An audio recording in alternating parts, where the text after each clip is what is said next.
Okay. So, satellites, yes. As an artist, I use GPS in my work. I discovered this as a tool. This is a commercially available Garmin GPS receiver. Others are available. 18 years ago. And I was on an airplane, and I was curious to know where I was flying over. And I switched it on by the window, and I could see the little cities as dots on the receiver. You know, they didn't have the screens on the chairs back then. What it also does, it leaves a digital breadcrumb trail, like a line of where you've been. And pilots don't care about where they've been. They only care about where they're going. But I found this interesting as we came into London, and there was a holding pattern to wait to land, and a beautiful oval appeared on the screen. And what artists do, they make connections, and I made the connection between an oval here and a drawing of an oval. And this was an enormous computer-generated drawing that I was part of. I took this idea and I took it to the ground, because I don't have a pilot's license. And I quickly realized that we could use this technology to just explore space and place in different ways. For instance, this is a football field, not drawn on foot, but on a little almost golf cart device that drives around to make the markings. This is why you have this unique drawing of this very familiar thing. Now, what I'm going to do, I'm going to try and speak slowly and clearly and rush through lots of images. So bear with me. With line, you could add narrative and annotation. I wanted to capture my first horse riding lesson and the moments that happened within that. And I was terrified, by the way, and I almost fell off. But with the quality of line, you can ascertain different moments of that trip or that experience. For instance, the smoother the line is, the faster I go, and if it's jaggedy and more texture, it's slower, because I'm recording in such a way where every, say, 2 seconds. So if I'm not moving, I get a data cloud of cluster. And then these are very early, about 20 years ago. They mean nothing, but it was proof of principle. What can you do with this by walking and cycling and whatnot, which is where I used to live in Brighton and Hove. It's playful. This was in Los Angeles with my brother playing a game, and I lost. But anyway, it was. And what do you do with a grid system as well in America? What can you do? Do you go through old computer game graphics, 8 bits, whatnot? So these are fun transport networks, London Underground and London Transport in general. I was commissioned to make a piece to, and this is all traveled on the networks that are above ground. So I spent almost, I think it was a week on a certain bus route going back and forth from Elephant and Castle. It wasn't pleasant. It's a great idea, but it wasn't pleasant. But nonetheless, it reveals a transport network that we're not so familiar with. Equally, in the skies, we have air corridors that we cannot see, but we're all part of when we fly. So can we use them to make a drawing or a star or whatnot? And again, this is, you can turn the audio down. It's very annoying, this. Yeah, perfect. So this is a coup de car. It's a festival of flight in France. And I was invited there to do some work. So instead of me jumping off the cliff with a parachute, I collected data of all the people crazy enough to do that themselves and compiled it into an image or a little film for the festival, just to reveal how busy the skies were over a weekend. And it was kind of density.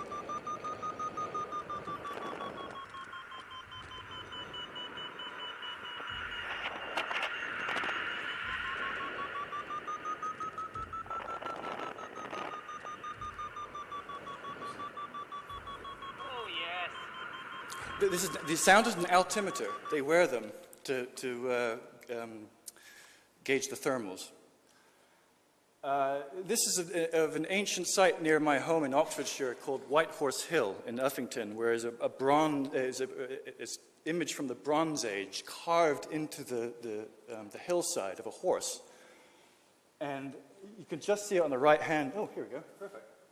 That's the horse there, but this was really wanting to show that the potential of 3D, and I shot myself in the foot by calling it GPS drawing. It's sculpture, it's three-dimensional. In fact, using GPS was just what was available at the time, of course. Look what we can do now.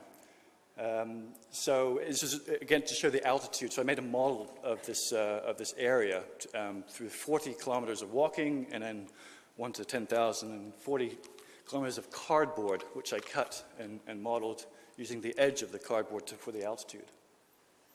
And it shows different walking styles as well, because I did this with a friend, and his was mostly very chaotic, his approach, and mine was more ordered, and then began to think about how we individually approach space and place. This was in Amsterdam about much ado about the inaccuracy of the technology is just as important as the accuracy. So I placed the GPS receivers on the bench, 2 benches, just to figure out where the technology thought it was.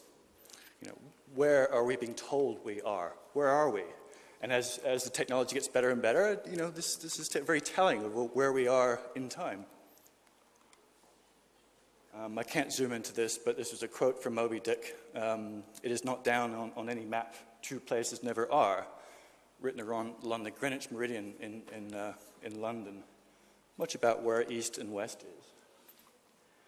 Again, not a great image, but this was for the University of Warwick, where I spent a considerable time walking around the campus to reveal a new map. I'm not interested in maps that tell us what we already know. Yes, they can be informative, but what else can we gain from space by just walking and avoiding the given roads and given footpaths, by walking in the bits in between the roads and you know, they're not necessarily adhering to the lines that we're pushed along, if you like. And yeah, not great. So I took this idea to the University of Grenoble, and but instead of me doing the walking, I got 60 students to do the walking. And I divided up the campus, and each zone or sector, they're very different with their approaches, their thinking, and it's chaotic. People did end up making rougher, more chaos-like drawings, and those ordered students were very, very clean in their approach. And it's very interesting for me to see that, see the results of personality translating into drawing.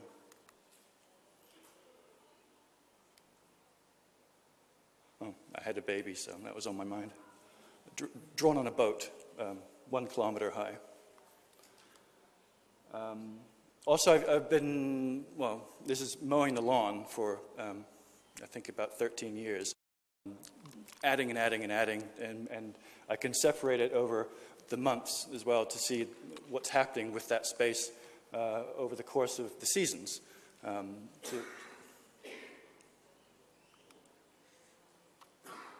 And I guess I'm also keen, not just on what I'm doing, but what other people are doing in the landscape. And this is where I'm interested in meeting you and seeing what you have and what we can do together and what access we have to data, to people to educate, to learn, and have fun with this technology and other technologies. But this is an image of a golf course drawn by the mowers, the people who maintain the course. So it's not, yeah, the quality is terrible, but of the beamer, not of my work. So there we are. But nonetheless, it gives a different reading of that very highly engineered artificial place. And this is another golf course in Doha. And I was invited to Grenoble to make a work based on landscape. And they have a very different landscape to what I'm familiar with in skiing. I've never skied before, but I wanted to use the ski slopes to say something about that landscape. It doesn't interest me to collect data from skiers. The hobbyists do this, I can do this, well, I can't do it, but overall it doesn't say very much. What I thought would say more is about the people who, again, maintain that landscape. The people who get up at 4 in the morning and dark and just know it better than anyone, so why not use them to tell a story, see what we can find from that, again, a highly engineered space. Looks beautiful, looks natural, but no, it's all engineered and piped and whatnot. This is the Alpe d'Huez, another golf course, ski resort. And so for about, the last 18 years, someone said I was obsessed, and I deny it, but yes, I'm obsessed. I've been carrying this around everywhere. I've mapped my entire life. Every time I'm outside, this goes on automatically to get this picture of where I've been. And it's very personal, and it's not so useful to anybody else other than to say, we're all doing this anyway, whether we like it or not. Your mobile phone company's doing it for you to a certain extent. The shop is collecting your data from what you're buying and whatnot. But so this is very much about who has the data, who owns it, and what, do they have a right to take it, and where are we in this? I think that this is another updated one, 18 years of London, including flight paths in yellow, or my flights. It occurred to me that we are the data, us. We are the map. We're the ones creating the information that's being visualized. And this is a shift from using the tools, the sextants, the theodolites to find out where we are, to those tools and that data being collected, we're able to say new things and learn about people and behavior and place. Big companies, it's too valuable not to use our data like that for market research and promoting their products and whatnot. So this is what this is very much about. Oh, and that's just the northern hemisphere. But I'll leave it on that one to say, really, again, we are the data, we are the map. I work a lot with schools, museums, and universities, and institutions and festivals and whatnot to take my receivers and share them and see what we can do with lots of people in a particular space. And I've got a lot of workshops and masterclasses, data projects presented on my website, the gpsdrawing.com, and jeremywood.net as well has some. So if you care to, you're welcome to look at them in better quality. But that's the background, that's very loose, so work with me. Thank you.